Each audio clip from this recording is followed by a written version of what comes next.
I noticed something and I wrote about it. You know those mornings when you hadn't paid attention to the weather forecast, but recent days had been similar?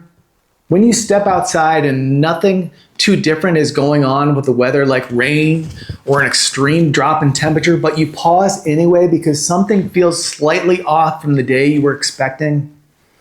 Yesterday morning around 8:30, I walked out to the car and the air felt different. Cool, crisp, and it smelled fresh, like walking near a sprinkler. It also felt damp, but I wasn't getting wet. No drops on my head, no sprinkles of rain or puddles on the ground, just the sense of moisture being around me. When I looked at the trees close to the house, everything seemed normal, but farther out, white came between me and the treetops. The distance didn't disappear exactly, it just became less visible. I knew it was fog, but I couldn't tell if it was fog sitting farther away or if I was just looking through light fog through a long distance and it appeared that it was only far away. The farther my eyes traveled, the more the air seemed to thicken.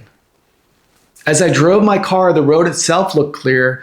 Nothing with my vision looking down the road seemed hindering, but a little farther up the road, I passed through small pockets of this fog, brief, uneven patches where the air changed texture. I went to work and stayed inside all morning. The day moved forward the way work days do, with emails and conversations and things needing attention. I didn't look outside. Around noon, I went to a park and walked for a bit. The sun was out. Still, when I lifted my eyes beyond the open space, I could see it again. That same fog holding on in the distance, like it hadn't got the message that the day had gotten sunny. After my walk, I ran a couple errands, driving a few miles here and there. It was mostly sunny everywhere, and then, without warning, I'd moved through another patch, a thin veil crossing the road, gone almost as soon as I noticed it. The temperature stayed cool in the low 60s. The air still smelled fresh. I heard the weather on the radio described as hazy, and that seemed like an odd word to me. I'd only ever heard the word hazy used on hot, humid days, the kind of days where the air feels heavy and it's pressing against you, not days like this. At a red light, I saw it again, right there in the intersection. Small shapes moved across my field of view, little clouds, not bigger than a car, drifting sideways instead of rising. They didn't come from anywhere, they just existed briefly and then shifted. Alongside them were thinner streams curving gently like smoke from a candle that's just been lit. The motion was a gentle wave.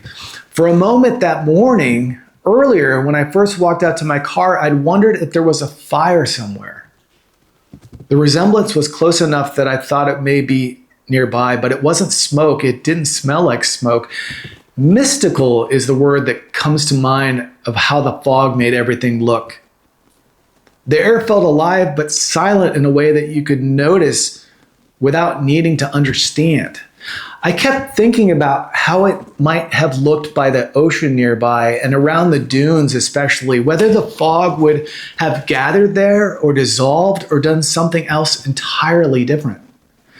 The day didn't allow me to take a break and go exploring all over town. Work stayed busy. The errands took the time they take. Still, part of me wanted to wander, to drive just to see, to find denser pockets or places where the fog might show itself differently. Not for any reason, but beyond curiosity. This wasn't fog that slowed anyone down. It didn't demand caution lights. It didn't interfere with anything. It simply periodically appeared, moved, and then thinned, as if the day were breathing in uneven patterns. I can't say I've ever noticed the air look this way.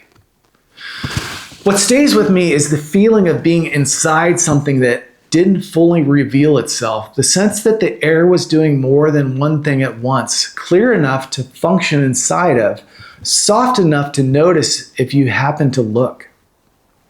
I think about how often that happens, how many moments pass that way, present presented but unclaimed, how easily they slip by when the day has plans, and how sometimes all you do is notice briefly before the light changes or the car moves forward and the air rearranges itself again, and your mind wanders to the things you have to do yet that day.